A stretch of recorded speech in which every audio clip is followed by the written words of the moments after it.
right, Delishees, grab a plate. It is the delicious culture. We would love to have your tongue on this culture, not us, but just the culture. I am John Francois. Today I'm Don Lemon. Don Lemon, the disgraced CNN anchor, how did he get in your good graces? I don't know why he's disgraced. So for me, I just love watching Don Lemon on TikTok, and right now he's covering the Epstein victims, speaking about wanting the Epstein. Uh, oh, I forgot what the act is, but there's a new act in Congress to get the files released. Yeah, I saw that. There was it's a partial release, right? Not the full release. It's the full release that they want in the act, the Epstein Transparency Act. That's what it's Okay. called. Okay, wonderful. Yeah, Don Lemon is okay. So he seems to be redeeming himself with his Epstein coverage. So the background is um, when he was on CNN. I think he was on the morning show, and he had said that in relation to either a female politician or female actress, I can't quite remember, but essentially he said that women are past their prime at a certain point in their life, like in their 40s or 50s, and you could call me out of bounds for saying this, but I don't know. Maybe as someone from the queer community, he thought he was speaking in a way that was just I don't know, like this sort of like playfully blunt conversational style, as opposed to how it would be perceived by the general public. But yeah, I think that happened a couple years ago, and there were some people that worked with him at CNN, maybe, that said that he just wasn't a great guy to work with. So interesting to see him kind of bounce back with this Epstein coverage.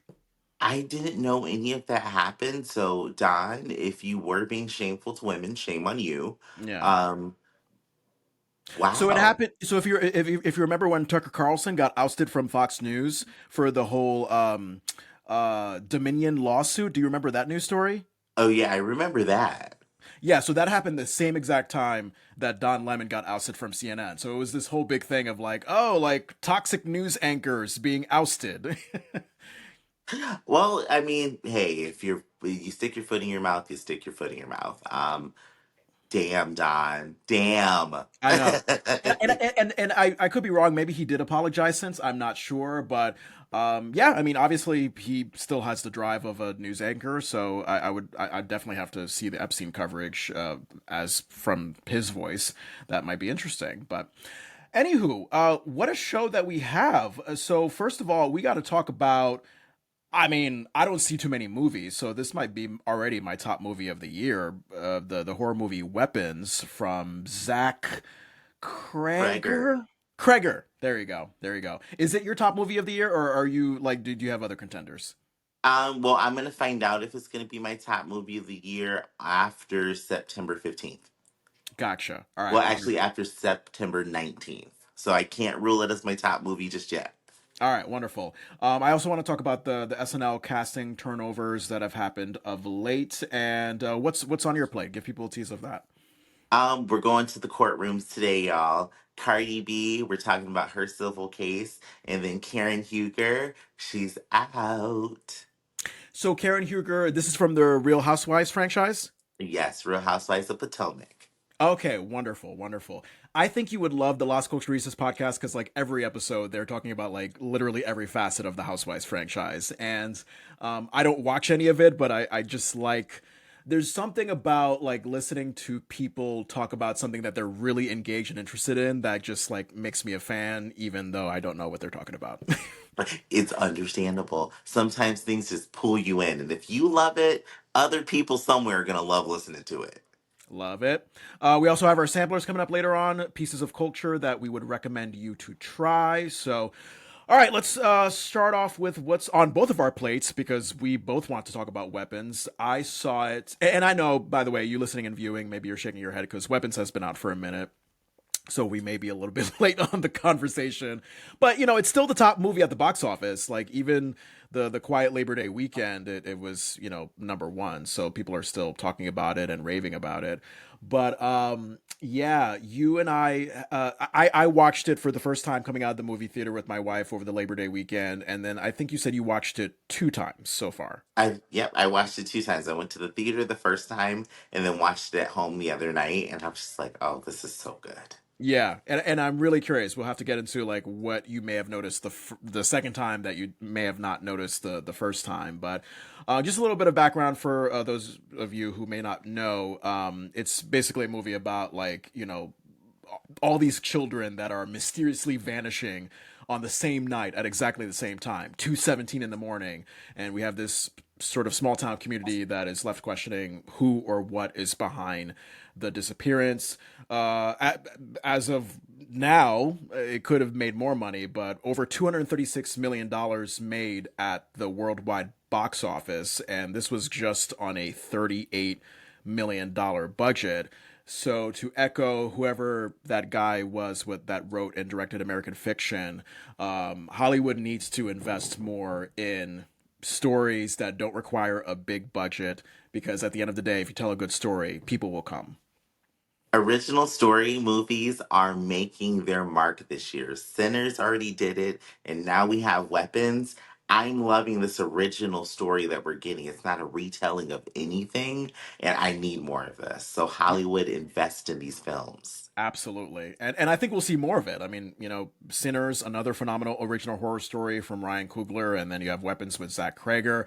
We're gonna hopefully see more of this and not rely so much on IP like Marvel. So that'll be really interesting to see going forward. And yeah, written, directed, produced, and co-scored by Zach Krager. He really puts his creative stamp on this movie. So first of all, are you familiar with his background prior to making Weapons and the other horror movie Barbarian? And no, all I knew was Barbarian and Weapons. I didn't know anything else about him. So he kind of reminds me of Jordan Peele, where like you look at Jordan Peele's come up in comedy and you would never think, oh, this guy would turn out to be a phenomenal horror director. Zach Kreger, also a comedy background. He was a part of the comedy troupe The Whitest Kids You Know, and starred in sitcoms like Friends with Benefits, Guys with Kids, Wrecked. And yeah, as I mentioned before, Weapons, he was also known for directing and writing the movie Barbarian. Did you see that? Yeah, I've seen Barbarian about 12 times. I just will put it on just to relax sometimes. You know what? And there's nothing wrong with that. Now, what about it relaxes you? Is it like the calming Airbnb-ness of it that eventually builds up into something more?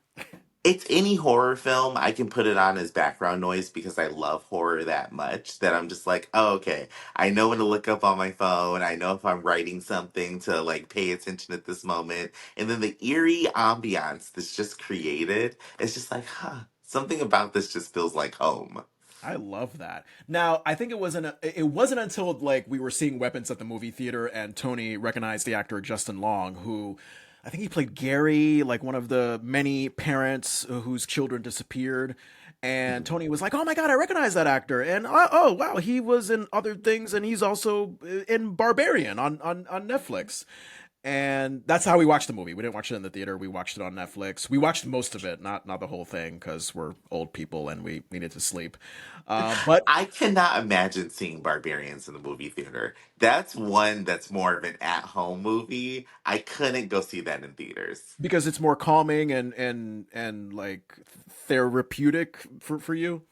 For me, it's one of those things. It's one of those movies where you have to pay attention to Yeah. the small little changes that happen on screen. And in a movie theater, I couldn't do that because you know you've got other people around who are going to be causing some form of distraction. And I need to focus on those little intricate detail scenes. Yeah. Hopefully you didn't have any distractions at the movie theater for Weapons when you saw it the first time. I went and saw it completely alone. I Oh, saw it at 9 a.m. in the morning on a Monday. Nobody was there. the best, the best. We almost saw Weapons to an empty theater. There were only maybe like two or three other people. It was one of those movie theaters where like they'll still assign you seats, like they'll have you Mhm. select your seats. And I feel like there should be a rule, like if there's only like five people in the theater, we could just sit wherever we want, right? I feel the same way. If you're in the movie theater by yourself and the movie has gotten all the way through the credits, and maybe it's you and maybe a group of two, three other people, after the credits, they should be like, hey, y'all, you can move wherever you want to in here. We're not selling any more tickets, or if anybody else comes in, they just have to figure it out themselves. Yeah, I mean it's exactly like say you go to a Broadway show, you paid God knows how much money for your balcony seats, and then intermission, you realize, oh, wait a minute, the people in the orchestra seats that paid like $1,000, either they left during intermission or they did not show up at all. So maybe we could move up, and the ushers would not give a shit. It's kind of like Mhm. that logic. Yeah, I don't understand it. I do understand assigned seating when it's like a premiere or they know they're gonna have a lot of traffic, but I don't know if you have a movie theater like it in your area. We have a movie theater here that used to be called the Dollar Movie Theater, and Oh, like all the late releases and stuff would go there, but now they've started showing like recent things, yeah. and people still don't go to that theater because it's like the old theater. And that's where I will go to watch movies when they premiere now because nobody goes there. And you Oh. can just sit in the theater room by yourself. So the dollar movie theater, do they call that? Is it like the dollar store equivalent of a movie theater where you can like literally see a movie for $1? Yeah, it used to be. Now it's not that way anymore, but it Yeah. used to be you could go for $1 and see any movie you wanted that they had playing. Wow. All right. Well, Barbarian, for those of you that don't know, the basic summary of it all is that it's a woman staying at an Airbnb and she discovers that the house she's rented is not what it seems, which, I mean, you could describe that for a lot of horror movies, but still see Barbarian. I think it's still streaming on Netflix. It's such a great movie from Zach Krager. His second movie that we're talking about with Weapons, let's just kind of go through the main cast breakdown. You have Josh Brolin, who plays Archer Graff. He's one of the parents. He's a construction contractor and father of Matthew, one of the missing children. You have Julia Garner, who's Justine Gandy. She's the elementary school teacher who finds out that all but one of the students in her class has vanished. You have Alden Ehrenreich. Am I pronouncing that right? I think so. All right. Paul Morgan, he's a corrupt police officer and Justine's ex boyfriend. Austin Abrams is James, a homeless drug addict and burglar. Carrie Christopher plays Alex Lilly, the only child from Justine's class who did not disappear. We have Benedict Wong as Marcus Miller, the school principal who is sympathetic to Justine. And finally, the phenomenal Amy Madigan as Gladys, Alex's eccentric great aunt. Um, I don't know if you're more of a horror movie than I am. For me, the overriding theme was, oh, like what I thought this movie was going to be was not what it was going to be. Like starting with the title Weapons. Like you tell me like, "Oh, here's this hit movie at the box office, Weapons." And I'm thinking, "Oh, are we going to like just see a very violent military industrial type of movie?" Did you get any types of thoughts like that when you were first presented like, "Hey, here's a new horror movie out called Weapons." Now, the first thing that I saw for weapons was the actual cover art that's on the Ah, movie poster. yeah. So I saw these kids in this weird position, and it looks like they're running, but you can't tell if they're running. And I'm like, what is about to happen here? And my mind went to weapons. And then when I saw children on the poster, I was like, are we getting a horror themed school shooting movie? That would make Like, I sense. didn't know what this was going to be. Yeah, yeah. I did not see the cover art. I think the next step in my discovery of this movie was finding out, like, all right, it has to do with a disappearance. So I'm thinking, all right, disappearance, children, weapons. Okay, maybe guns are a part of it still in some way because I'm just taking it literally. It's called Weapons. And then I sat down at the movie theater and got something else. What did you think about the opening narration of this movie? Because that is what got me. I don't think I've ever heard a horror movie that starts with a narration from a child. It kind of reminded me that, like, wow, like you can use children for all kinds of movies effectively. Like, okay, you want an adorable Christmas movie. Children love Christmas. Boom, there you go. You want a dysfunctional family movie where the child is affected. Boom, there you go. You get some great drama there. And there's just a specific haunting way that children are used in horror movies where it's like, oh my God. Like, you tell me this 5-year old is the Antichrist, and I'm scared. children are terrifying. Children are scary. They are very terrifying, especially them little kids that you're like, oh, you are weird. But now we can't say you're weird because that would ostracize you from the group. But Yeah. no, some children, creepy. The Omen, creepy. The first time I heard a child narrate a horror movie was Silent Hill. It's creepy to hear children talk, especially when it comes to adult things, where you're like, whoa, how did this kid get here?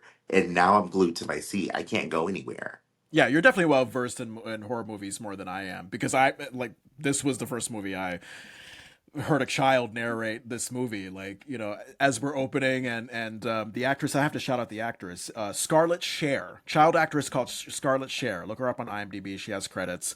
But just to have her open the movie like, well, it was a calm day at school, but then at 2:17 in the morning, it wasn't so calm. Like she just had this very oh, I don't know. Just yeah, just a childlike way of that adult bedtime storyteller. All right, kids, I'm gonna tell you a frightening story. Just imagine that, but a child doing it, and Scarlett Cher pulled it off greatly. So I don't know if you had thoughts about it, if you felt something significant, or was this just another run of the mill child narration in a horror movie for you?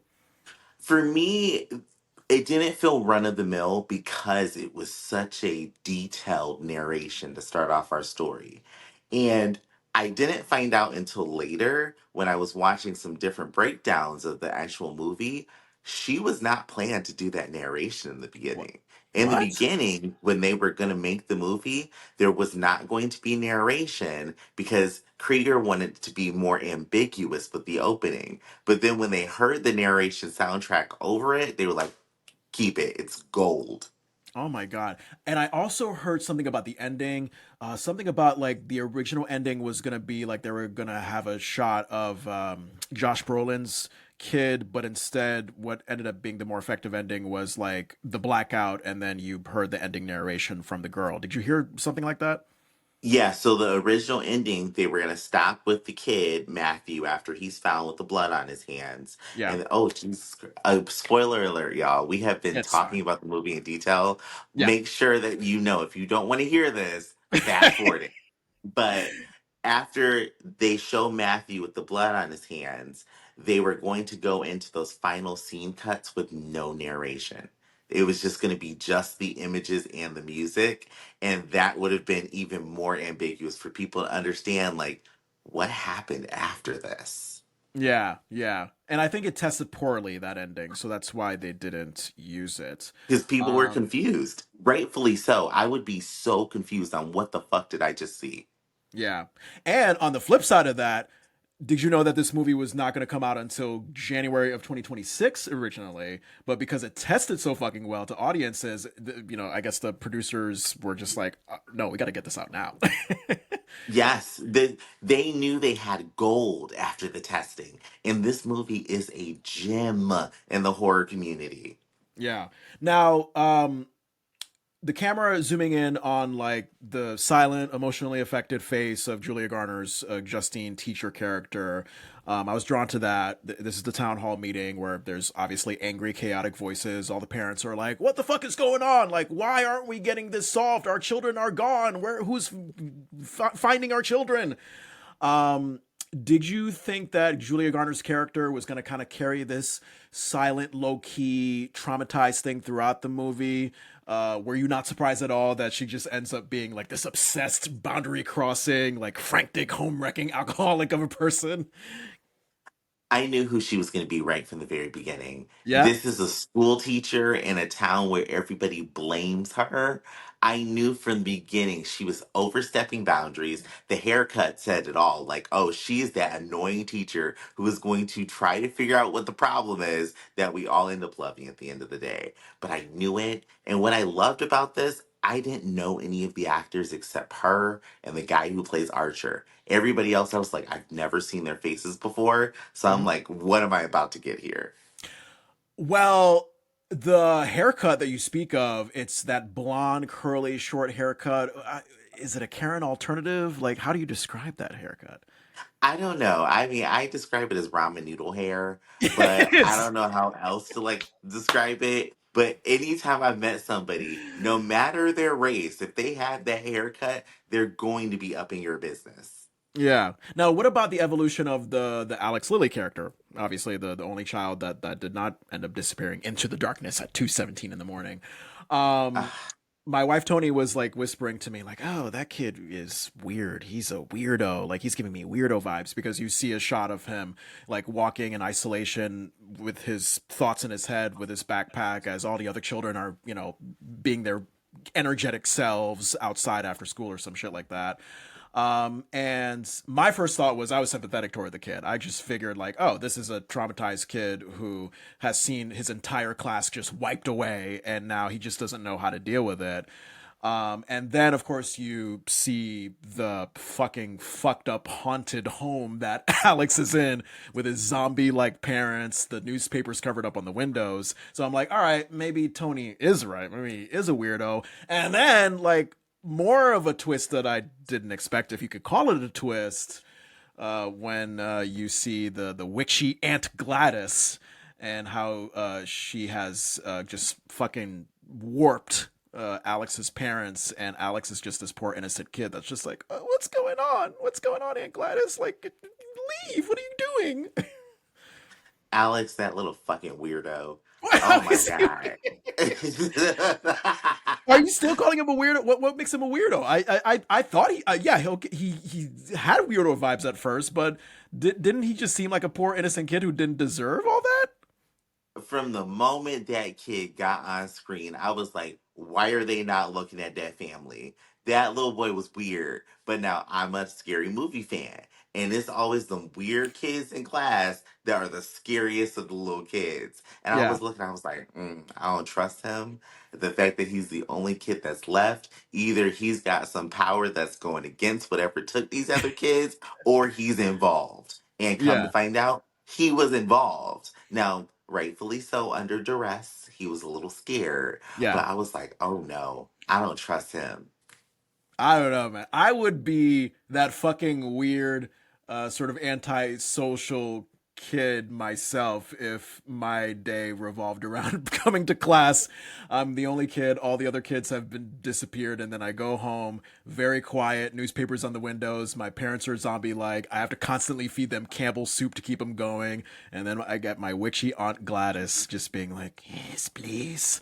Come on, let's reignite the souls. Like I would probably not be the most normal kid either. I don't expect you to be normal in that, but I expect the adults around to actually go and pinpoint where this weird energy is coming from. Because Yeah, everyone's like, no, we just need to make his life normal. Let's not stress him out. No, find out what's happening. Y'all yeah. are all weird to try and treat this kid with kid gloves right now when tons of children are missing. There's a So so problem here. so in that sense, you're on Justine's side when she just plays really like aggressive. No, No, you're not. Okay. no, So no. what's the difference between Justine, how? Yeah. Go ahead. why are you crossing professional boundaries that way when you have connections to the police department? That Oh, like meaning the ex boyfriend police officer? Is that what you mean, she or got something the else? ex boyfriend. Oh, go ahead. I'm sorry. No, no, you're fine. You're not. You just mean the ex boyfriend police officer? That's the connection you mean to the police department? That and she has a cell phone. Oh, Pick up your cell phone and communicate this same information. Don't keep trying to get in there and mess things up. When she went to that house and saw that there was the newspaper on the windows and everything, instead of calling the police right away, what did she do? She went home. She didn't say anything until the morning and to the principal. And then when talking to the principal, she's getting pushback. She should have immediately said, I'm going to the police. gotcha, gotcha. So you're saying Justine crossed the boundary, and it should have been more so the parents, the principal, who should have taken a more active role in really finding out what's going on in that home. Justine should have picked up her phone and called the police. Right, right, Any right. moment that she had a question about information that's happening, she should have called the police. You're already under investigation, so you have a connection with them right away. Yeah. Call the police. That could have solved so many things here. But that's not the human response for some people. Sometimes people want to prove their own innocence because they think everybody's against them. But if Justine had just picked up her phone and said, hey, I was just here. I know I did not something I should not be doing, but there's something weird happening. I think we could have stopped a lot of this. Yeah, I think and maybe this was like revealed during her conversation with the police officer that she ends up having the affair with. I think there was a sort of irritated impatience on her part. Of course, she's alcoholic. She's kind of crazy in the head, and she felt like, all right, like this is not happening quickly enough. I can figure this out myself because that's the only choice. So yeah. What about the drug addict? James, the homeless drug addict character, he has a phenomenal turn for me because at first I was just like, oh, ugh, God, I'm cringing because that's just the reaction I have when I see a drug addict. But then he just turns into this fantastic comic relief. He ends up discovering in that child's basement that, oh, there's the rest of the children. And, that's, where Aunt Gladys is keeping them to I don't know. What are they doing in the basement? Like, just she needs fresh souls saved up in there. So I know she puts the kids under a spell, Yeah. and I think that Gladys is a succubus form of a witch, and she's siphoning their energy to make herself healthier. Okay. And speaking of that, I was literally going to my wife Tony like every now and then at the movie theater trying to figure out like how being a witch works. And I also didn't know that there were like many different types of witches. Like I was learning like basic things like, oh, the salt that Gladys puts on the floor, like this is the line that you don't cross. And of course, her getting young souls to keep herself alive, and then the thorn stick with the little hair thing wrapped around it, poking the finger for the blood. And I are you vaguely familiar with how witchery works? Because I was just looking at this movie and thinking, oh, maybe I need to know some background on witches to understand why Gladys is doing what she's doing. I got fortunate and had Tumblr when Tumblr was a big thing, and the witch Oh, community is huge on Tumblr. So I understood some of the stuff where I'm like, okay, this makes sense that she's using her blood to bind the ritual. She has a personal item for the person she wants to affect. Now, after rewatching the movie, I kept wondering, I was like, where are they getting these thorn sticks from? And I didn't notice that in the house she has a plant growing of them. So yeah. I needed to find out what that is. And once I found out, like, oh, this is her, what was the word? Terminal for her to Hmm. get her items for witchery from. I was like, Hmm. oh, this is so cool. Ah, okay, okay. Well, good to know. I gotta watch that movie again because I did not see the plant in which the thorn came from. It's the Um, funniest thing. It's in the background the entire time they show every scene in that house, but you never pick up on it because it just looks like a potted plant. oh my god. Wow. But what did you think about the drug addict James's turn as the guy that discovers these kids in the basement, and then obviously there's this theme of like, oh, a drug addict could be a very untrustworthy, unreliant person, but he has this truth that the entire town knows. I don't know. I loved the comic relief between him and the police officer, the ex of Justine, and of course, the drug addict eventually becomes affected by the witchery of Gladys. But what did you think about this character? I think he represents every person in America. Oh, He really? represents that everyday basic person who is just trying to get by. All he's trying to do when he first is found is trying to get $50 so he can get clothes to go to an interview to get a job. And it turns into a whirlwind for him because we have a cop who's extra violent for no reason. And then on top of that, we've got everybody just looking at him with disdain because he's just a person who's living. And he gets roped up all in this and has the truth to tell. And like every normal person in this world, nobody's going to believe what he has to say because it's not affecting them. But they don't believe him also because they're like, oh, well, he just uses drugs. He's just a person. That's all he is. And no one recognizes his humanity to the point that he gets swept up to completely losing it. Hmm. Interesting. Interesting. Um, yeah, I mean, I do remember he was on a phone call with somebody that was trying to get a job because I just, you know, the way the actor played the character, it just seemed like, all right, like he's clearly addicted to these hard drugs, and he's, trying to pawn these items that he stole to get money to get more drugs. That's the energy that I felt, at least. He's on the phone with either his mother or brother. It's Mm, somebody he's related to, and he's leaving a voicemail. And he asks them for money to right. get clothes for his job interview. And then he does actually have a job interview that he's trying to go to. So Yeah. that's why he broke into the car and stole the iPad and the headphones. Right. And then Right. that's how he ended up breaking into Alex's house to steal the silverware to get money for clothes. Oh, interesting, interesting. I love the arms stretched out run that those kids were doing as they were disappearing into the night, because maybe it's just me thinking too much into this, but like kids running like that, it just gave me this great combination of like childlike abandon, but also like, if they're possessed like that, it has a haunting feel to it. So I don't know. Whoever choreographed that run, the way their arms stretched out like that, the weapons run, so to speak, great job. Yeah, whoever did, which makes me think, Krieger, you're a Naruto fan because that's the Naruto run, and I was just like laughing when I saw it at first. 'Cause I was like, "This looks crazy." God, Naruto, a name I haven't heard in a while. My sister being a big anime fan, I know that that was one of the shows that she was into. So are they still running new episodes? There's Boruto now, and Boruto can be forgotten. Boruto is Naruto's son, and I don't like Boruto. I don't think it's a good show. But if you want to see Naruto all grown up and he's Hokage now, and now he has a son named Boruto, it's out there. All right, all right. How about this principal, Marcus Miller? God, poor guy. I mean, I think he's trying his best to figure out like what the fuck is up with this disappearance shit. And then you have this like one day off that he has with his partner, and they have like 10 mustard-filled hot dogs and carrots and chips. They're trying to enjoy some kind of movie with their Mickey Mouse shirts on, and then witchy Aunt Gladys comes up to the door to claim innocence and ask for, what was she asking for? Like she just wanted to talk about the disappearance shit, or was it something else? So she wanted to talk about the disappearance stuff after Marcus spoke with her at the school. And I just have to say it.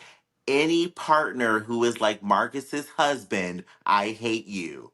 I What's hate you so much because what? Marcus, when she came to that door at the house, was going to say, "This is unprofessional and you need to leave." And his husband was like, "No, come on in." What? Yeah.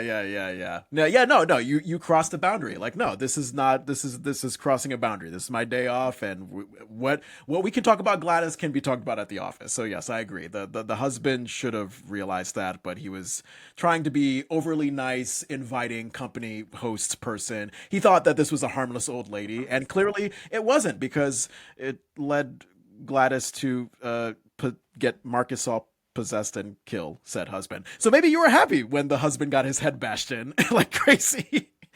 I was, and to the point where I'm like, "See, stupid, why did you allow this lady in the house?" And then the other side of me was like, "Man, it looked like they were about to watch a good show and eat some food."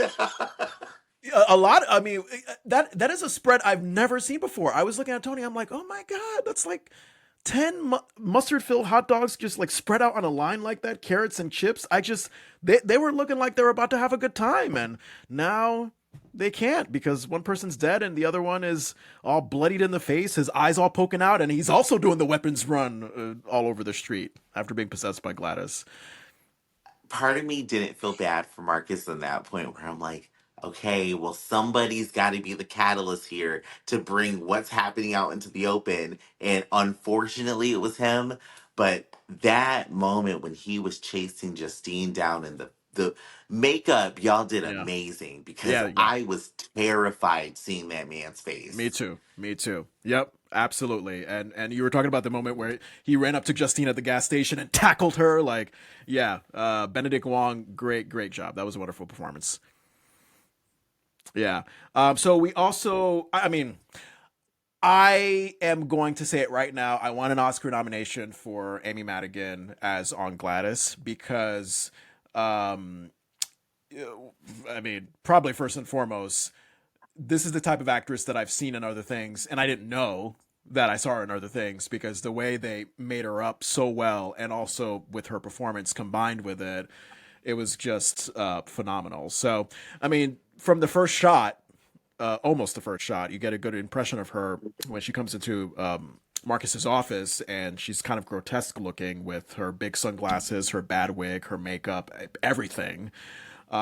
She kind of reminded me of that movie you hated, the Deliverance, right? I know you didn't like the Deliverance on Netflix. Glenn Close's makeup when she was the grandmother of the lead black lady character or whatever her name is, but yeah, just Amy Madigan sort of gave me those vibes. But what did you think about Amy Madigan's performances on Gladys? Like anything you liked, anything you disliked? I love that she made me hate her. I loved that so much because she was so convincing as this aunt who was just like intrusive into everybody's lives. Now, I wonder if she's actually the aunt of Alex or Alex's mother, or this was just all some spell that she convinced them to start originally. But I get the feeling there's more to the story than we know. Yeah, and Alex and on Gladys, their scenes when they're together, whether it be like silently in the kitchen or upstairs and on Gladys's bedroom, bravo, bravo, because it was just silently chilling. There was clearly manipulation on Gladys's part. My heart was breaking for Alex at certain points. It got me glued to my seat. So I applaud those actors, because I could tell that they worked on those scenes to make sure that they got it pitch perfect. Because, here's this old witchy woman telling this child, like, this is what's going to happen. Your life is different, and you're just going to have to put up with it. Poor Alex, like you're still weird, but man, did they sell everybody worked so well in this movie. Mm-hmm. And to see a young actor like the boy who played Alex do it so well, Mm-hmm. he's gonna have a phenomenal career from this I hope because so. I was convinced by his energy. He reminds me. Have you seen the miniseries Adolescence on Netflix? I have. Yeah, yeah. So he reminds me of that actor in the sense of, wow, like you're clearly a very young kid and you are given some pretty heavy material, and you got to wonder, like, where, like, because I just feel like maybe the lines are blurred between, like, oh, hey, here's a great professional actor doing this work, but also here's a kid who's still developing, who's being asked to absorb and then execute very heavy material, which could be argued like, oh, maybe like adults should be in charge of this sort of thing. But yeah, I kind of wonder of the behind the scenes conversations centering around these child actors when they have to deal with heavy material like this. I wonder, it makes me hope that he doesn't get typecasted into specific roles Right. because this is definitely going to be a very memorable thing in his acting history.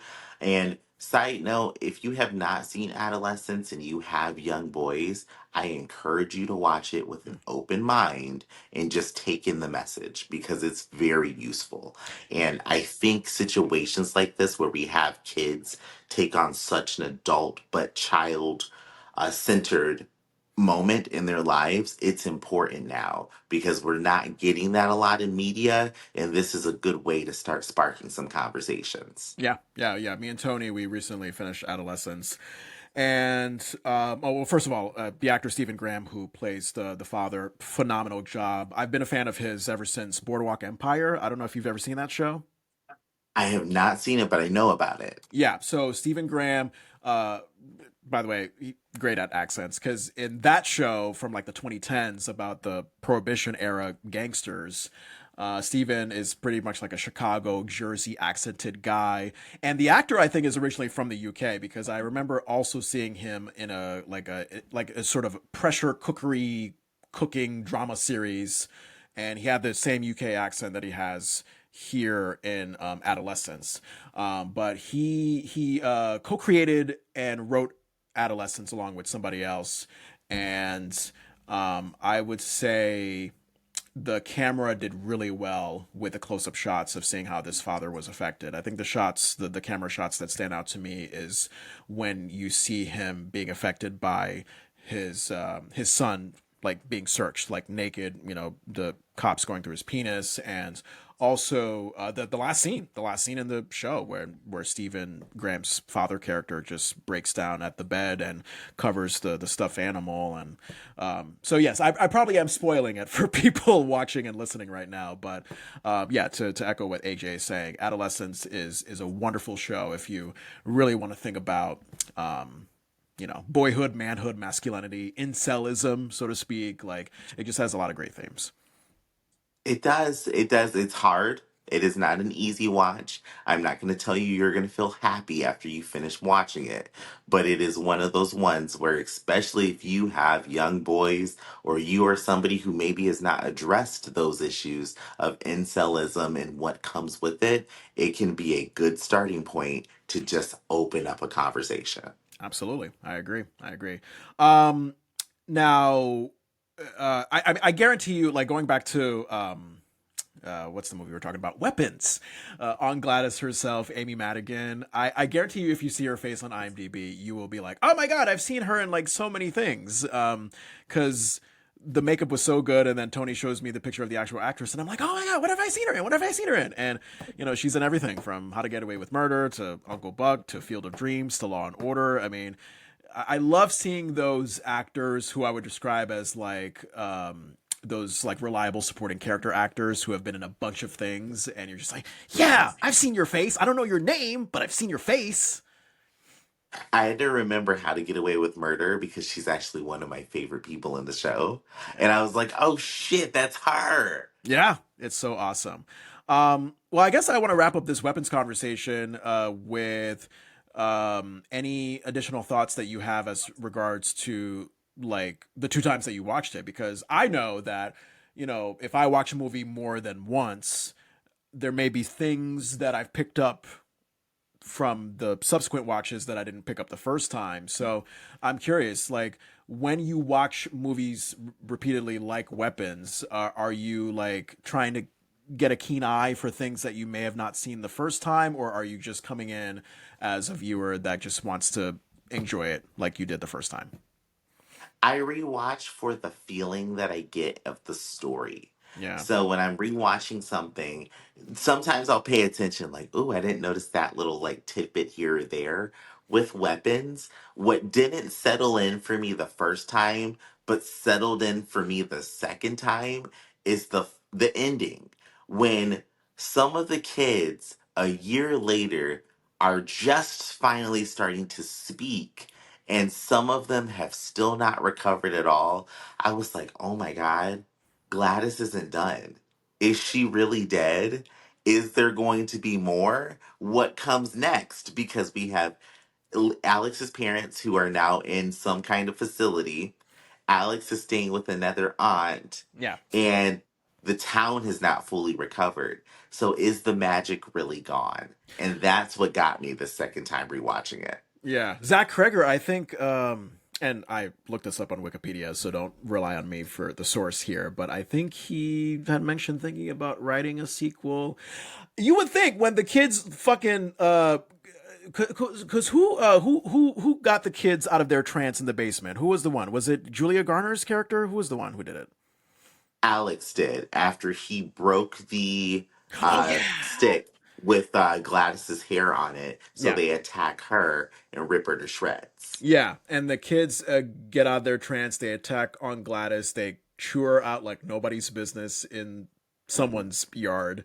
Of course, very funny as you see on Gladys being chased, and the kids you know, chasing her, and they're going from house to house to house, and then you just see these people like, what the fuck is going on? It was great. There's this moment, y'all, when you see it, after the kids chase Gladys through this one family's house, Archer comes through the house and the wife in the background screams, there's now a random man in our house. Yeah, never mind the bloody on Gladys scene. It's like, oh, honey, there's a man in our yard. Like, what? There's a man in our living room. What's going on? It was the funniest moment. I screamed. I was like, I missed that. Another thing I missed the first time, Matthew is a little shit. Archer's son is a bully, and I did not feel bad for him after he disappeared. What evidence do you have of him being a bully? I totally did not see that. He kicks Alex in the butt multiple times and then follows him out to the school at his dad's Yeah. car, calling him a loser the entire time. He was the bully. Oh my god. Wow. Well, there you Hmm. go. Karma is a bitch, Matthew. All right. Well, Weapons, we highly recommend it. Go see it. It's still in theaters. I think it's still the number one movie out there. It is a great, great, great watch if you love horror. That really gets your attention. Let's talk about what is on your plate specifically, AJ. I know that Cardi B was on trial for something having to do with allegedly assaulting her security guard. Do I have that right? Yes, yes. So this is my legal watch, and I kind of like want the SPU sound that da da Oh, I after. have to find that sound. Yeah. But Cardi B, to start us off, is, well, she had a civil lawsuit filed against her by her former security guard for an incident that happened in 2018. She was still pregnant with her child Culture at the time, and they think they were going to a doctor's appointment. And the security guard, well, the bodyguard, said that she assaulted him by scratching him with her fingernail over an incident that happened inside of the clinic. Mm. Now, this was a civil case, so there was no criminal investigation. This was all about suing for money, and they were suing for $24 million. Holy Crazy. crap. Holy crap. So we don't know the details of what incident they were arguing about. We don't know what they were arguing about. I think they may have talked about it during the trial, but that part of the testimony I was not privy to. But we do know that the court found her not liable, which means she does not have to pay that money. How did the court come to that conclusion? So now, during the court case, lawyers presented their case, and then the judge made their final determination on, is this 24 million going to be something that Cardi would be liable for, and did she actually assault this bodyguard? Now, throughout the court case, we had Cardi and her legal team, and then we had the prosecutors. The prosecutor in this Silver case, I don't think was a good lawyer because they asked very bad questions. If I were to ask you in court this question, I just want to know what your response would be. So, John, when you came to court yesterday, your hair was brown. Today, it's blonde. On the first day of court, it was black. Can you tell us what's going on? Well, Your Honor, it's something called whatever the fuck I want to do with my hair. I don't think that has an effect over whether I'm truthworthy or worthy of assaulting somebody. I just feel like having my hair color brown on this specific day. Boom. You're Cardi B in this moment because it's almost exactly how she answered. Oh my god. And Go ahead. they tried to use that to call her a liar, that she changes her hair color and wigs to say, oh, you're lying. You change all these identities. So yes, you assaulted your security officer with a nail. Yeah, all I was seeing from Reddit was like the hilarious ways in which Cardi B was responding to the trial. So it was the hair thing, and then and what other ways was she responding that were viral?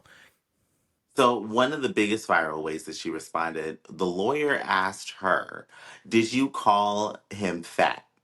And she said, no, I didn't call him fat. I call him a bitch. Okay. Now, maybe you're more intelligent in legalese like I am. Does name calling your security guard is that relevant to the assault thing at hand? In trying to prove their case that she was violent and aggressive towards him, it could help, Yeah. but name calling is a huge stretch to physically assaulting somebody. All right. And the thing in my head and possibly more people's of, did she actually assault this bodyguard who is almost twice her height and twice her size, is during the incident she was pregnant. She was very pregnant. Yeah. And I can't see somebody as little as her being pregnant being able to jump up and assault this bodyguard who's twice her size. Right. So I know Cardi B has very long nails. Would you say that that nail would be enough to assault anybody, or is it just kind of blown out of proportion by the media? I think it's blown out of proportion. And the only reason why I think it's blown out of proportion, she does wear really long nails and it is possible to scratch somebody. Yeah. But when you have acrylic nails on like that, your fingertips are pretty sensitive. So it would more likely hurt her more than the security guard to even like attack somebody with those nails. Yeah. So it could happen. And unfortunately, Cardi, I need you to remember that you're Cardi B because it- everything I just said kind of gets thrown out the window for what happens when she leaves the courthouse. What happens? She left the courthouse after the verdict, and a reporter, well, a paparazzo, I'm not going to call this person a reporter because this was not a news question, asked her a question to inflame her. And the question was about the paternity of her current baby, and is this Offset baby or is this Stefan's baby that she's currently dating? Okay. Most Continue. most messy question in the world. And what does Cardi do? She throws a marker at the paparazzo on camera. Classic Cardi B. I mean, this is the pro and con of her. Like she could be a very honest, impulsive person, and I mean, look, what you telling that to me is hilarious. I love her all the more for it. But yes, you're right. In the case of you just walked out of a courtroom winning this case, it's not a good look. It's really not because you just won saying that you did not assault somebody. And then what do? You assault somebody on camera. She doesn't know the irony. Oh my god, that's so funny. That's so She funny. doesn't get it, and I just want to hug her and just say, "You're Cardi B. You don't even have to respond because when you leave, you're still Cardi B. Nobody would know who that man is until you threw something at him." So, do we want to bet that there's going to be another case because of this marker throwing incident? Okay, so I'm going to tell you this now. If I was that person who she threw the market at, I would have fallen on the ground. I would have said, my neck is injured. I would have claimed emotional and physical distress, and Yep. I would be suing because it's all on camera. Yeah, yeah. Man, you could get that money. I sure would. If I ever get assaulted by a celebrity, just know that I don't even care. We could not be in a car, and somehow I will end up through the sunroof of somebody's vehicle and say, you did it to me. Yeah. Even celebrities want to sue celebrities just so they can get rich. I remember 3 years ago when the whole Chris Rock Will Smith slap thing was big at the Oscars, and Jim Carrey was just like, you know what? If Chris Rock did that to me, I would sue him for $10 million. Like he just said it outright. Like, yeah, like on national TV, like that kind of embarrassment. Come on now, $10 million. Yes, I you assault me in front of cameras and I was not doing anything to you physically to warrant that assault. I am suing. I have to sue. Why would I waste my time fighting you? I'm going to court and I'm taking your money. There you go. Do we know what's next for the security guard? Do we know like how he reacted to the trial and what is happening with him now? Things have been pretty quiet on that front as far as a response from the security guard, but Cardi's team did say that they are going to countersue now and go after the security guard. So I don't know what that lawsuit's going to look like yet because they've only made a statement after the trial before Cardi assaulted the new person. But it's Old just assault turning. turns into new assault.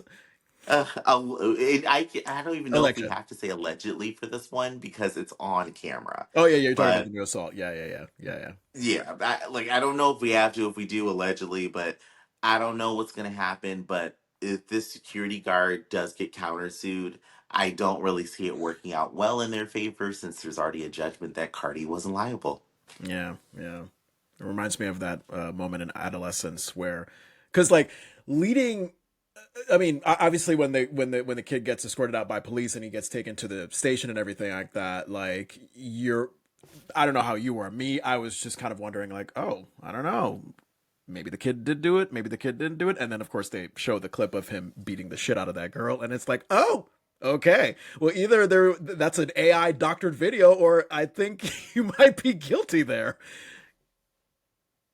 I am always on the person who is being arrested or charged with the crime side Right. until I see proof Yeah. that they did it. And in adolescence, I was just like you. I'm like, no, he didn't do it. No, he didn't do it. Y'all are being too rough with this kid. And then when the video came out, I was like, well, I just learned new information. Right, right. Yeah, me and Tony were just like, oh, shit. Well, you fucked. Yeah. And for me, that's one of those things. Okay, once I see the proof, I'm sorry, I can't be on your side anymore. You did it, and now you got to suffer the ramifications. Yep, innocent until proven guilty. All right, well, keep me posted on the Yes. Cardi B of it all, because anything about her, I'm always fascinated by and entertained by, because she's just she's that personality. And didn't she start on a reality show? Wasn't she like on that Flavor Flav reality show or some shit like that? No, no. Where was she on? Love and hip hop. Okay, okay, gotcha. That's where she came Hmm. from. All right. She started on Love and Hip Hop, most successful person to ever come out of the franchise. Love that. And do we have any new music from her or no?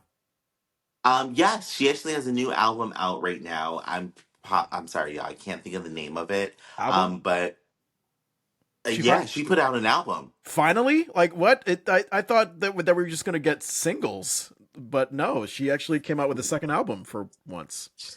She did. She came out with a second album, and WAP is on this album. That's how long it's been since she's put out an album. Um, I haven't listened to it yet. I can tell you the new song from it. It gives me Jay-Z vibes, so I'm gonna have to listen to it. Is that a good thing? Because Jay Z, of course, one of the most iconic rappers I'm gonna say for Cardi, it's a good thing. We know that she doesn't write her own music, so I've never expected her to be this big lyricist. at all. She But doesn't write any this of her new songs. I don't think she writes much of her songs. I know she wrote Bodak Yellow, Yeah. but she has a team of writers for a lot of her songs, which y'all is not a bad thing. I think it works out pretty well for some people because Cardi has the vibe and flow that she needs, and they just give her the lyrics, and it works pretty well. This new single is definitely giving me more Cardi meets Foxy Brown. Oh, okay. Yes, Foxy Brown, who I think her career like got affected by the hearing loss. Yeah, unfortunately it did. She still, I think, was producing music or writing music, but she really didn't rap anymore. Yeah, that's sad. All right, I got to talk about what's on my plate. SNL has been having quite a casting turnover lately. And just to give a little bit of background, I have had a very peak and valley interest in Saturday Night Live going back to, I don't know, middle school, high school, because like growing up with the Nickelodeon show, all that, as you and I did, I had always heard that like, oh, all that is SNL Junior, SNL Junior, and I think I had reached that point in middle school and high school where I was like, oh, let me find out this inspiration for all that, and I think ever since then, I've just been kind of keeping up with all things SNL.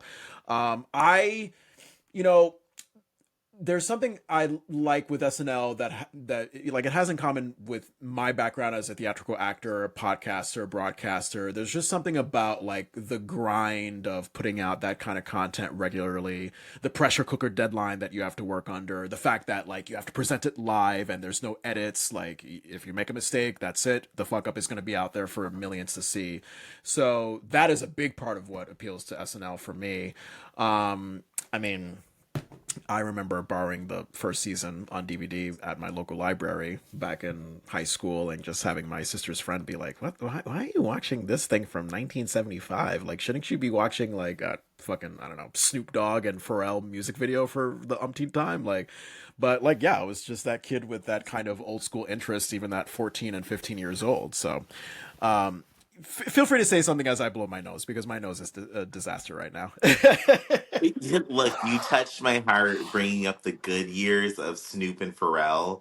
And unfortunately, Uncle Snoop, I'm sorry, I can't be your fan anymore. But I don't blame you. What did he fucking say? Like, oh, I went to see a movie with my granddaughter and I saw a queer relationship and I had a problem explaining it to her and I don't want to have to do that when I go to a movie. And it's like, how fucking difficult is it to just say, hey, man and a man, woman and a woman, they can love each other in the same way that a man and woman love each other. Like the degree to which these older adult figures think it's so complicated to explain queer relationships, it's just so frustrating.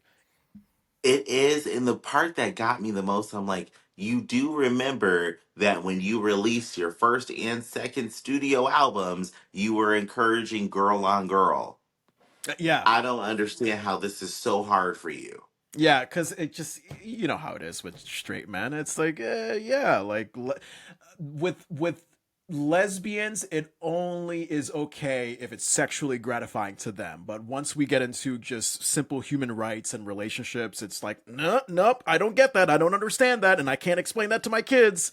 Yeah, I'm totally with you. When I saw that from Snoop Dogg, I'm just like, oh, God, fuck off. Yeah, unfortunately, Snoop, fuck you. The inauguration crap was already one nail in the coffin.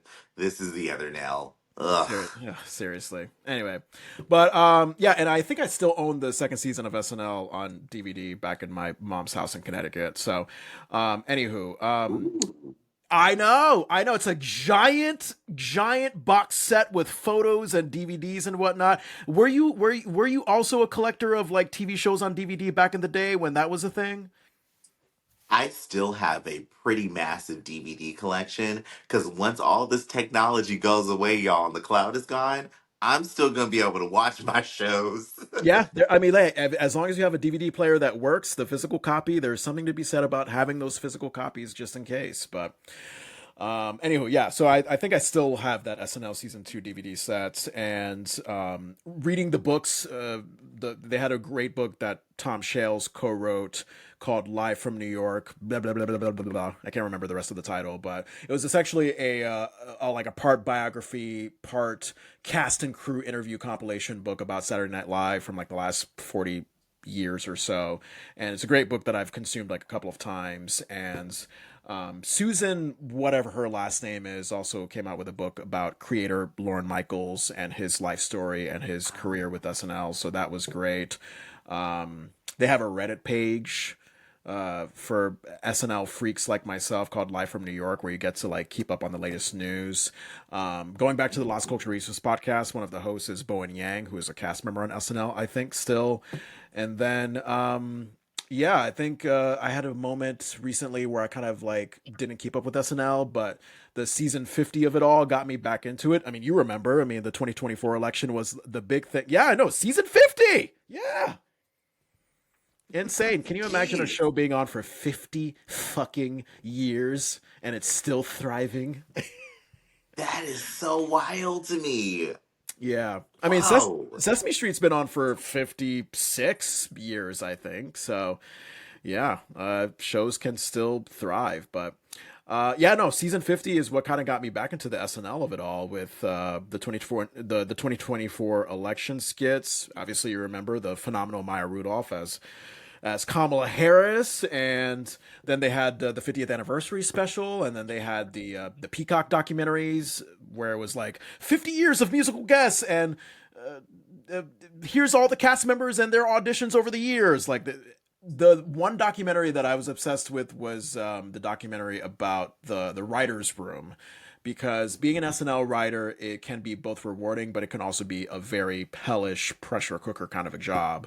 Um, and we got to give it up for these folks because they, don't have an easy job. I mean, week after week after week, you have to write the hell out of stuff. Like literally, after they meet with the host and pitch ideas to them on Monday, Tuesday is just all night writing, writing, writing, and then next day, Wednesday, you have to present what you're in to the table of cast, crew, producers, and it's a honest table. If they like it, you'll hear laughter. If they don't, you won't hear laughter. And you could have your sketches blocked and rewritten and put up on its feet up to the final dress rehearsal moment and you work hard all week and right up before the live show. Sometimes during the live show, your sketch could be cut, and there you go. There's your entire work week, and then you got to do it over again the next week. So it's a pretty brutal job. It's not easy, and for those people that understandably say like, "Oh, SNL isn't funny anymore," and blah blah blah, a large part of what you may not find funny is just due to the fact that it's just not an easy job to write sketch comedy every week. I cannot imagine. Oh my, like, John, your passion for SNL is what keeps me involved in SNL. I haven't been the biggest like SNL fan, but whenever I know you send me something about it, I'm like, okay, I gotta check it out. This has to be something that I need to see. I want to see it in person. It's my goal, and it's very difficult to do it. Understandably, because it's fucking Saturday Night Live. Every August, like right before the new season starts, they have what's called the ticket lottery. And from like August 1st up until August 31st, you can send an email saying why you want to be a part of the studio audience, and then you just have to wait and hopefully be lucky. The other part of it, and this actually could be an easier way of getting in, is that you can just do like the standby line where you literally wait outside Rockefeller Plaza like the Friday before the show, and maybe the people who won tickets from the lottery could not make it. But you have to be one of those people that you hate, AJ, which is that Beyonce fan that is like camping out like the night before for many hours on end when they lost their chance to get the ticket online in advance at Ticketmaster. Like, I live in Vermont. New York City is like 7 hours away from me. I'm not going to go out of my way just for the chance to get into Saturday Night Live. So I'll just take my chances and like send an email and hope for the best. I had no luck for season 50, obviously, because it's season 50, but I may not have any luck for season 51.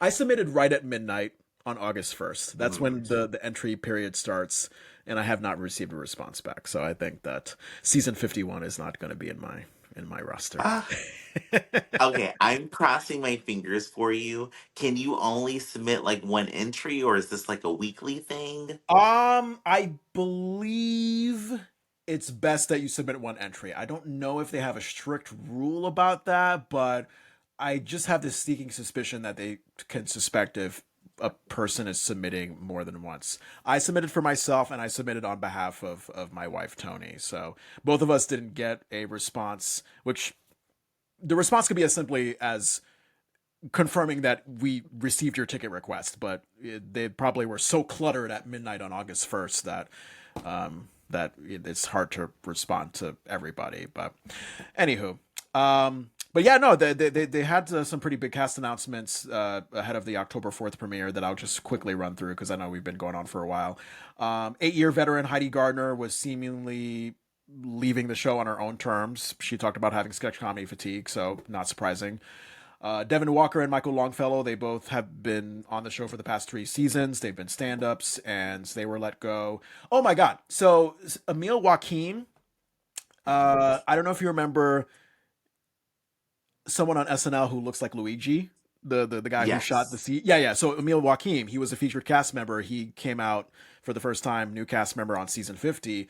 And it might break your heart how this guy found out he was let go. He got a phone call while he was at Six Flags during his friend's 36th birthday, and he talked about how he had to like walk through Bugs Bunny Park and look at Daffy Duck Lake in sort of this like sad, reflective, depressing. Because obviously, like this is a big dream job that you got, and you're getting a call in the middle of Six Flags when you're supposed to be happy that you are not coming back for season 51. So I can only imagine just getting that call and like, oh my God, everybody's so happy around me, but I just really want to just die.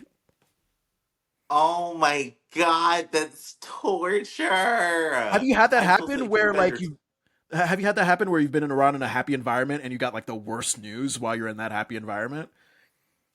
It is not easy. 1 year at Pride, at festive Pride, and I'm in the parade. And 30 seconds before we started marching in the parade, I got a terrible phone call. And everybody around me smiling, happy, throwing stuff in the air, passing out shots. And I'm like, oh my God, I can't be the Debbie Downer. So I had to hide that emotion, and it Ugh. sucked. And that's hard. I I don't know if I could do that. I'm in a place in my life where if I got terrible news like that, say, I don't know, on New Year's Eve when I'm celebrating with everybody, I might have to be that person that's like, okay, excuse me. Y'all can celebrate. Happy New Year, but I'm going to go cry in the bathroom right now because it's just very, very hard for me these days to pretend that I'm happy when I'm not. It's hard. There's one other time that I can think of, and it's because I agree with you, John, of what I would do. I was vacationing in the Adirondacks. As I'm driving up to meet my friends, I have three other friends in the car with me. Yeah. My job called me and said, "Hey, just so you know, we're letting your position go because of funding." And mind you, I took a week off vacation from work and we're driving up to the Adirondacks for this fun weekend. Jeez. And I'm driving in the car and I just crying, holding on to the steering wheel. And my friends are like, "What's wrong?" And I'm like, "I can't talk about it right now. Let's just pretend this isn't happening." Oh Mm. God. And the thing is that like these I don't know. I just wish there was like a controlled way where these employers would call you and give you the news when you're ready to hear it. But it's kind of like, when a family member dies. Like it just could happen when you least expect it, and you just have to process and grieve as much as you can. These employers don't know that you're at the Adirondacks or at Six Flags or whatever. They just are going to give you the news when it's most convenient for them. And if your vacation is fucked up, they're going to be like, well, we didn't know that. Sorry, not our problem. That's it. They're just like, "Well, in your contract, you said we can terminate you at any time." And it's Yeah. like, damn. God fucking damn it. Anyway, but my heart goes out to Emil. And with that being said, I mean they had announced like five new people in the cast, Mhm. and the big problem with SNL is that they have way too big of a cast. It used to be that you could have like 7 or 8 people in that cast, but now you could have as many as like 21 people in the cast, which is Mhm. very hard when it comes to like making sure that each person shines. But the creator Lauren Michaels, he wants to have his options wide open, like, oh, this person may have this unique voice for this sort of thing and this person may have this unique voice for that sort of thing, so I can kind of get it. But let's see, I mean, they have SNL writer and Please Don't Destroy member Ben Marshall, who's been added to the cast. Please Don't Destroy, it's a comedy trio that made short videos on SNL, much like the Lonely Island used to do back in the day with like Lazy Sunday and Dick in a Box. And I know, right? Are you familiar with the Lonely Island stuff? I'm not, but I know Dick in the Box. I mean, how do you not know it? I mean, that was for me. That was high school. Just watching that on YouTube and just being like, "Oh, okay, we're gonna make a song about presenting your penis as a Christmas present." I love it. Which is hilarious. Of course it I'm is. still laughing now. Of course it is. And shout out to Lonely Island and Seth Meyers. They have a podcast where they talk about that SNL digital shorts era that they were a part of. Yeah, I mean, these guys were putting out videos just as YouTube was popping in the mid 2000s. So they were like right up to like the digital video revolution. They were just right there on it.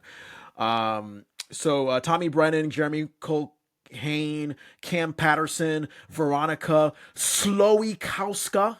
If I'm pronouncing that incorrectly, I apologize. Personally, I'm curious as to whether Ashley Padilla, who was a new cast member from last season, is going to come back. But yeah, those are some of the big cast changes that are happening. And my last point about this is for those of you who are SNL freaks, if you want to have like a nice retrospective of the cast changes over the last 50 years, the Hollywood Reporter came out with a decent article about all the significant cast changes.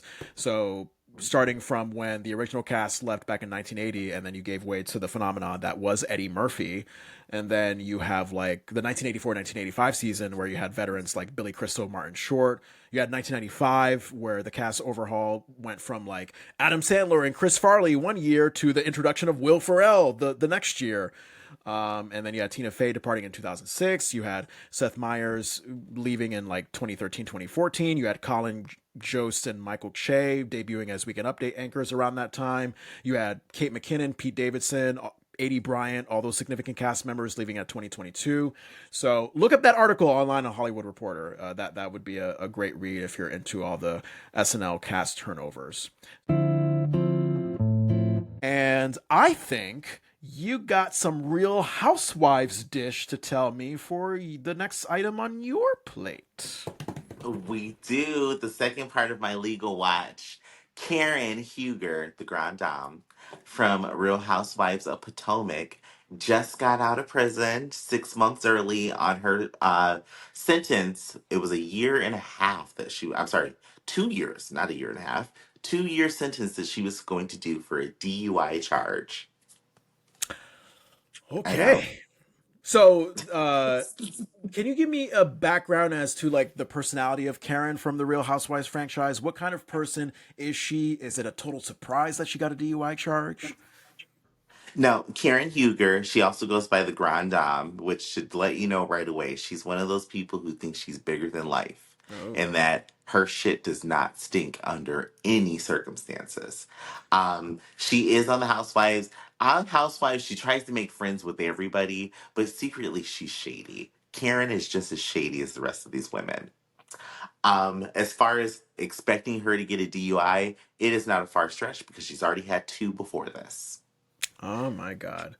Now, with the Real Housewives franchises of it all, I gotta wonder, as a fan of this, are you the type that's like, all right, I'm only gonna watch Potomac? Are you the type that like wants it all? You want the Potomac, you want the Beverly Hills, you want the New York? Like, are there differences enough in each of these franchises where it becomes entertaining? Like, just because they have a lot of them. That's what I know is that it can be a lot of television to consume.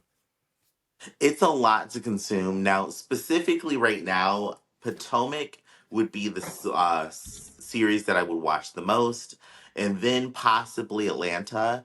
I haven't really gotten into the other seasons except for Beverly Hills. And if you can finish this line, you know why.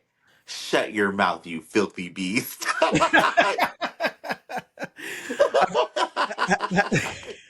That is an epic line. I've heard Salt Lake City is also a good franchise. No, Salt Lake City, I've heard is good. I tried to get into season one, but I just couldn't. A lot of the women for me on that one, they're all Mormon. So it was a very unbearable cast for me. I was like, oh, I don't know if I like this. But we did get the one housewife. What is her name?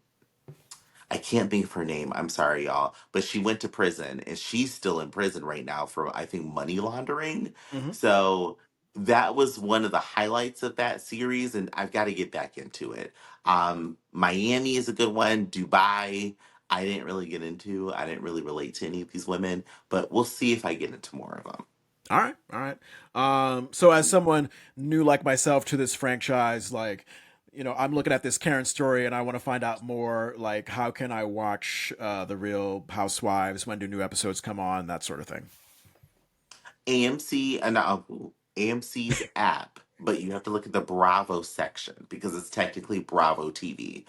You can watch it there. If you also just, I mean, follow the Housewives on YouTube, you're gonna get some great clips because there's so many things that branch out from Housewives that it's worth watching. The new season is coming up in October for Potomac, and Karen just got released just in time to be a part of that season. And when she stepped out of that prison, the cameras were right there. So I know we're going to hear something from her.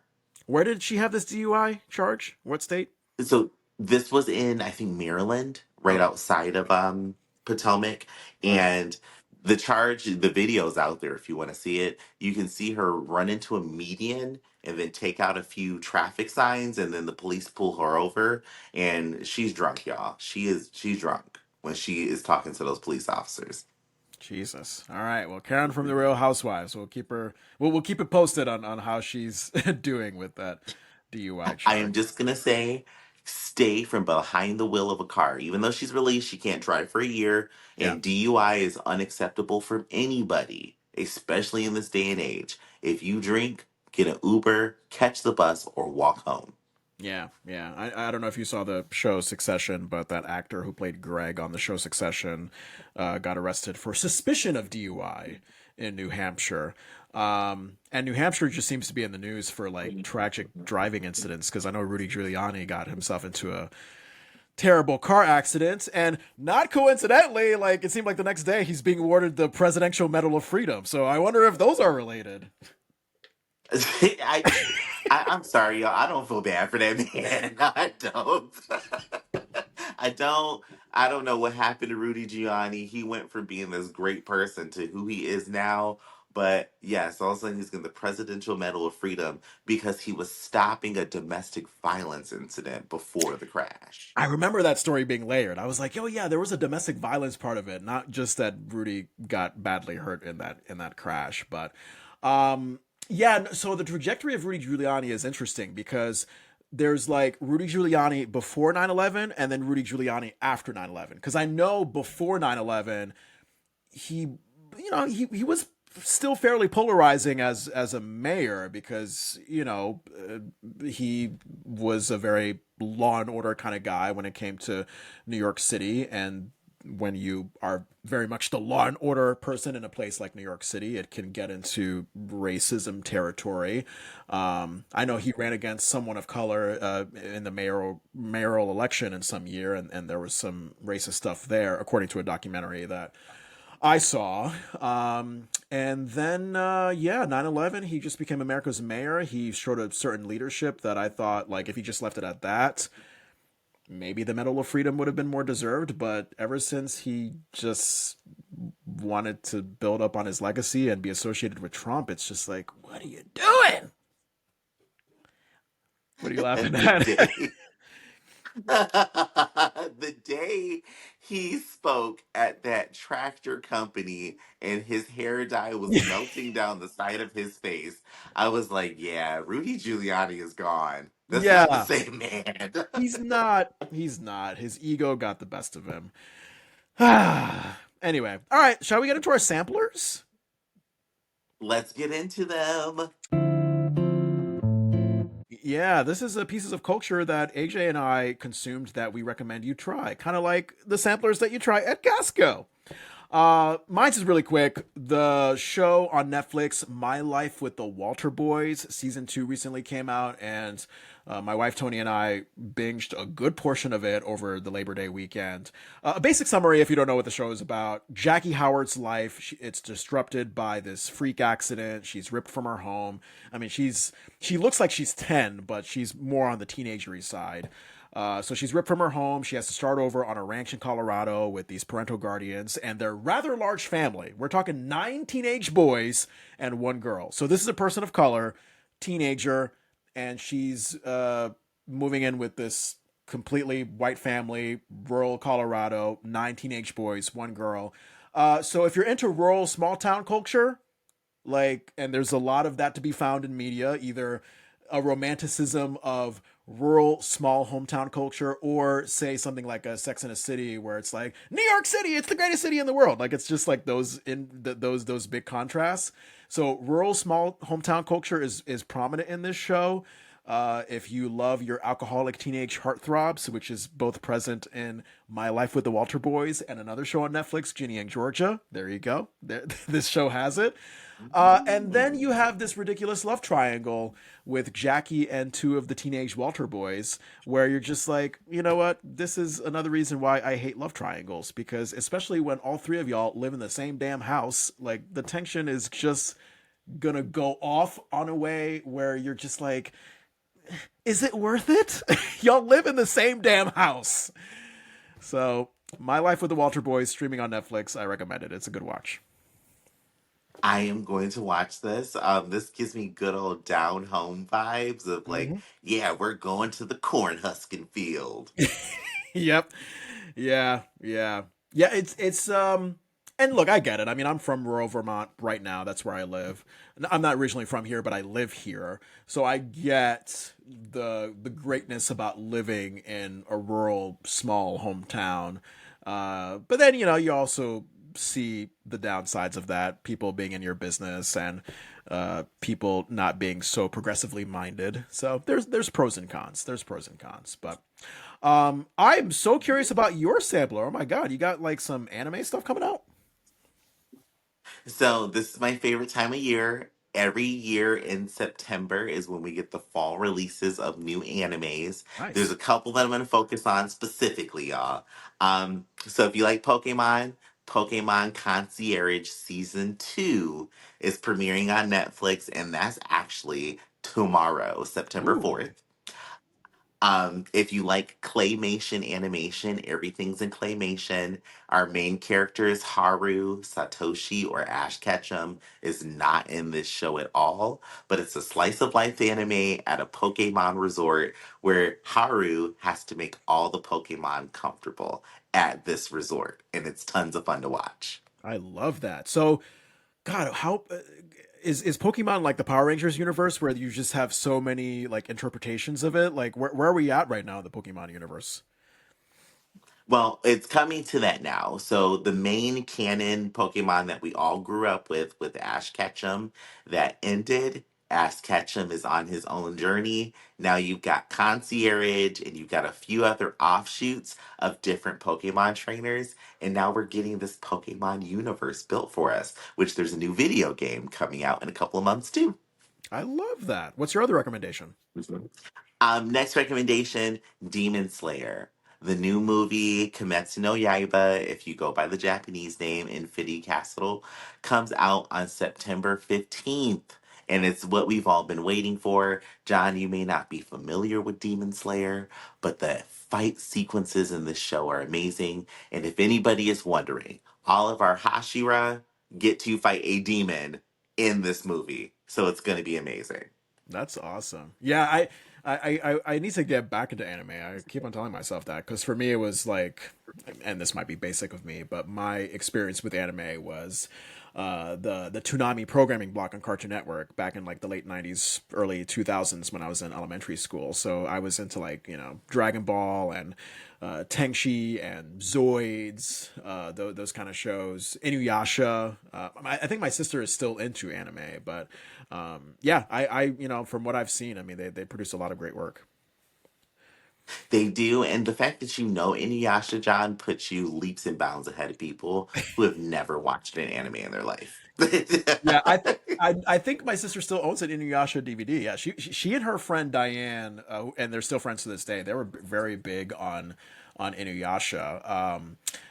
There was also another one, Yo Yo Hakusho or something like that. Oh, I forgot. I totally Yu forgot. Yu Hakusho, you're right on the money. There you go. Yu-Gi-Oh! Like, yeah. I'm surprised at how much anime I've still retained in my memory because no, I had great memories of that when I was in elementary school. Did you also have an anime club in your high school? Because there was one in my high school.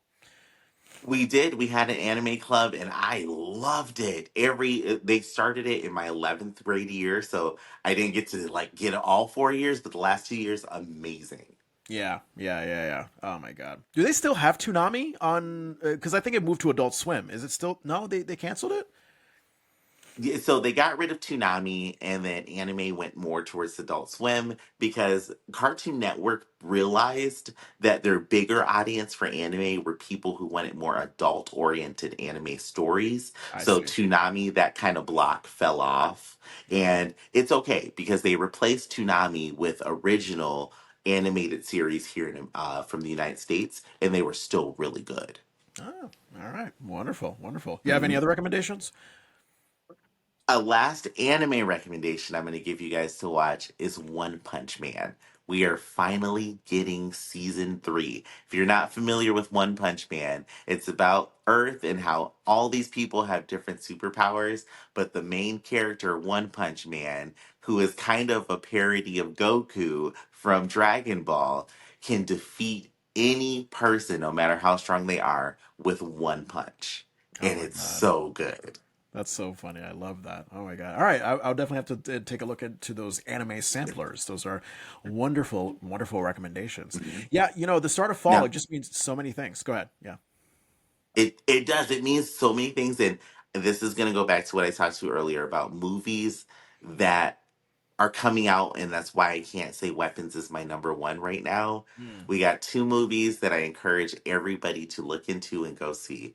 The first one's coming out on September 12th. It's a Stephen King movie called The Long Walk, mm. and it's going to be phenomenal. It's about a group of young men who go on a walk and they are followed by somebody who's encouraging them to go on this walk. And they will win a prize at the end, but only one person can survive the walk. And if you don't complete the walk, you're eliminated. And that could be death. Oh, So that's one.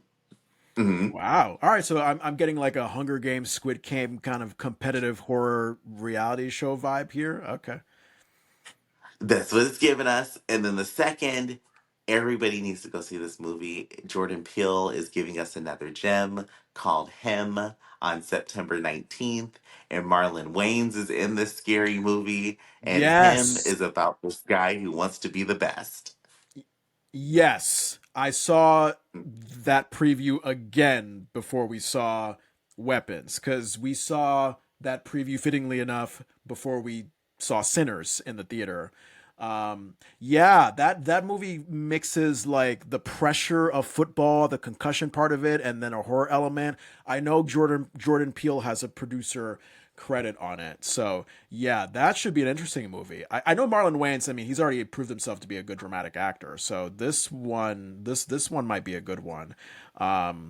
And also, I know this is fitting because like these are previews before we see a horror movie, but literally when we were seeing the previews before Weapons, I was like, oh, every preview is a horror movie. Like there's no previews for anything else. I mean, which makes sense. I mean, like hey, if you like this horror movie, then you may like these other horror movies. But it's just I don't know. I guess I'm used to like going into a movie theater and getting a mix. Like, oh, here's a comedy preview, here's a horror preview, here's an action preview. But no, like literally every preview was a horror movie, and why not when you're going to see Weapons and also Halloween's around the corner. So Hmm. I've noticed something, and I'm so happy that you said that. Specifically for horror movies, it's only horror movies that they preview in the beginning. But I've noticed if I go see an action, or comedy, or romance movie, or even a kids movie, there's a mix of every kind of trailer that happens before that movie starts. But horror movies, they're like, nope, you're here to be scared, so we're going to scare you in the previews.